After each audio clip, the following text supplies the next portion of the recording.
memory boards before the pod's ejected. The black memory boards are locked. Go after the boards with icons over them.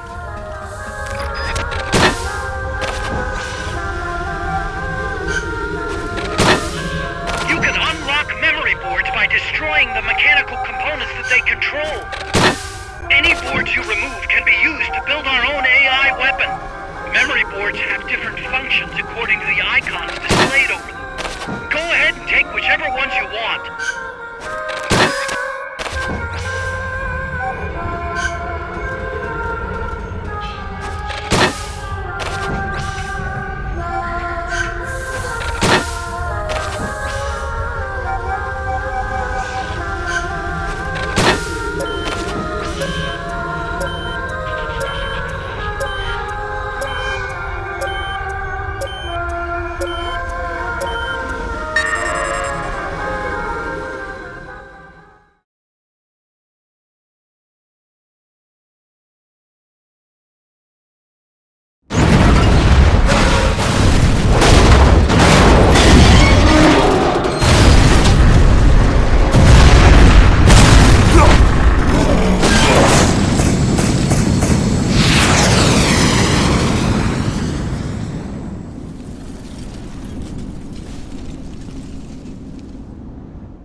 That was an unmanned weapon.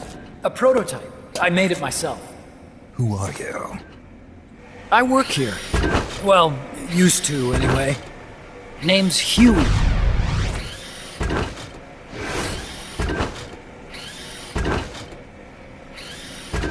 And who might you be? You don't look like one of those mercenaries. Me. I'm an entomologist. A fighting entomologist? Yeah, I specialize in butterflies. I'm here to catch Ulysses. Ulysses? Huh. I didn't think they lived in Costa Rica. Morphos, maybe? That's it. Need to get some before the Washington Treaty goes into effect. Says here Morphos aren't covered under the treaty. Must have slipped my mind. You sure you're feeling all right? Anyway, long story short, the butterfly got away. So how about it, Doc? Did you make that big butterfly too? Yes. And no. What was that thing? What are they doing here? Huh. Something tells me you're no ordinary entomologist.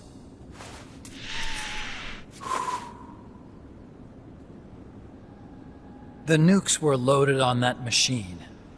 The project's entering its final phase. Project? That's right. The thermonuclear warheads they brought in, the bases scattered throughout Costa Rica, the mercenaries, the AI weapons, the research we were conducting here. It's all for this.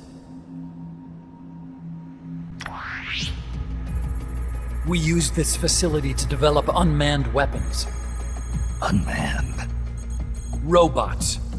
The one you just fought was a pupa. There's also a flying type called chrysalis and a treaded type, the cocoon. Motor control, target detection, tracking, attack, capture, and transport functions are all controlled by an electronic brain. There's no need for a human pilot. They can only follow simple commands, though. Why build them here? For the CIA. They invited me here a year ago. That's who that guy was. CIA's station chief for Central America. Goes by the name of Hot Coldman. Apparently he was some sort of hero back at the height of the Cold War. He's the one running the show. We called it the Peace Walker Project. Peace Walker? They're going to deploy a new type of nuclear weapon along the Caribbean coast of Latin America. A mobile, unmanned nuclear platform. Unmanned nuclear platform? A fail-deadly system that can automatically move into position and launch a retaliatory nuclear strike. It can move on its own, and stealth shields it from radar and satellite detection, drastically reducing the risk of it being destroyed in a preemptive strike. And this is the new deterrent? Supposed to be. The problem is the locomotion system. There's no dry season in the Caribbean. It rains all year round. The terrain is full of tropical rainforest. A lot of the time you can't even build a proper road. So I went back to where it all started. What's that? Legs. Walking power. A mobile launcher carrying a thermonuclear warhead even more powerful than the Soviet RDS-220s. That's Peace Walker. Chico's Basilisco. We did the assembly and field testing here. A walking nuke. I sort of borrowed the original idea from behind the Iron Curtain. The missing link between infantry and artillery. Metal Gear. Metal Gear. But they'd actually need to deploy dozens of them. Coldman needs funding for that. And to get it, he's planning a test, which will also serve as a demonstration for the folks back at Langley. Wait, he's launching a nuke to prove that his perfect deterrent works? In his words, to prove that if someone attacks us, we will strike back. Put simply, nuclear deterrence is the idea of using nukes to keep nukes in check. If one side launches nuclear weapons, the other is sure to launch theirs in retaliation, which makes launching an act of suicide. In the end, neither side can use its nukes. It's thanks to this doctrine that the world's two superpowers have avoided all-out confrontation. Nuclear deterrence has brought us peace. At the very least, it's prevented another world war from breaking out. But the theory of nuclear deterrence exists only on paper. In reality, there's no guarantee that either side would follow through with retaliation. There's the chance that a preemptive strike could destroy all the missile bases, render them unable to retaliate.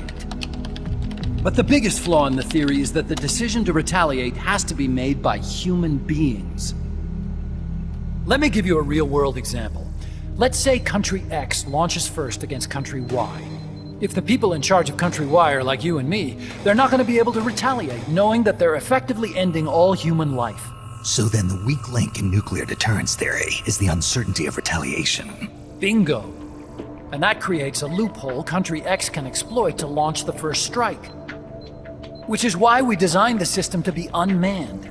With Peace Walker, retaliation is certain.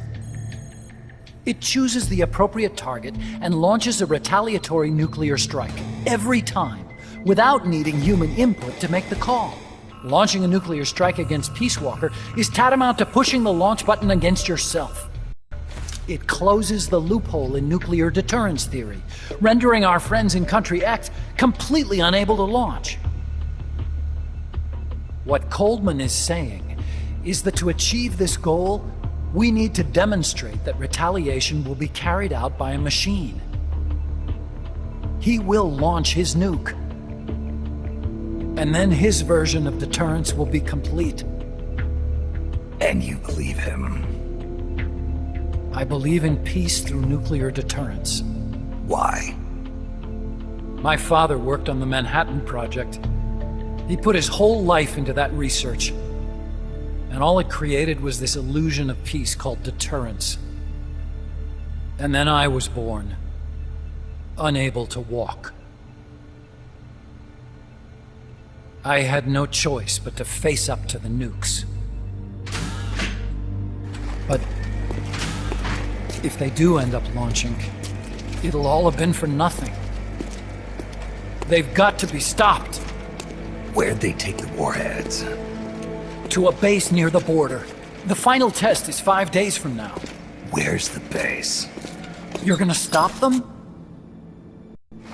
It's kind of a hike. And besides, there's a surefire way to halt the project. You see, Peace Walker isn't quite finished yet. What do you mean? It's missing one last critical structural component. The AI. Its brain. The reptile pod, the electronic brain I was working on, can only follow commands like, go there, attack that. I guess you could compare it to the human cerebellum. But for nuclear deterrence to work, it must function in place of a human decision maker. It needs something to analyze the huge volumes of data coming in and select an appropriate target for retaliation. Hence, it needs the high-level decision-making ability of a cerebrum. A mechanical cerebrum. The hardware configuration is modeled on the human brain, similar to the pod I worked on, but its role is completely different. Where's it being made? A research lab to the north. An AI expert named Dr. Strangelove is developing it. Very hush-hush. Dr. Strangelove. Strangelove was recruited from the States, too. In the field of AI, there's no one better, that's for sure. But man, what a basket case. She hates everybody. Go to the lab and destroy Peace Walker's cerebrum. I'm pretty sure they haven't finished the final calibrations yet. I'll lend you my ID card. It'll get you through security at the lab. Oh, and one more thing. What's this? A letter of recommendation? Yeah, it's from me to Dr. Strangelove. Don't read it, okay?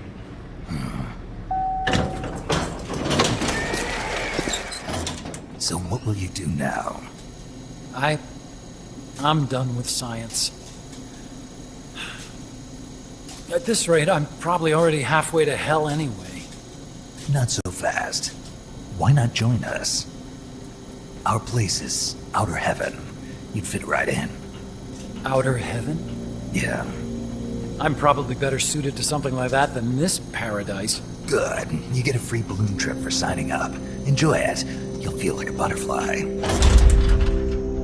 You're an agent, right? Who do you work for? Me? I was a Cold War tool, same as you. Now I'm not so useful anymore, so they cut me loose. I don't answer to anyone. Call me Snake. Snake. That name seems familiar somehow. That's probably just deja vu. See that there? Beyond the cloud forest? See those ruins? Yeah. That's where you'll find Dr. Strangelove's lab.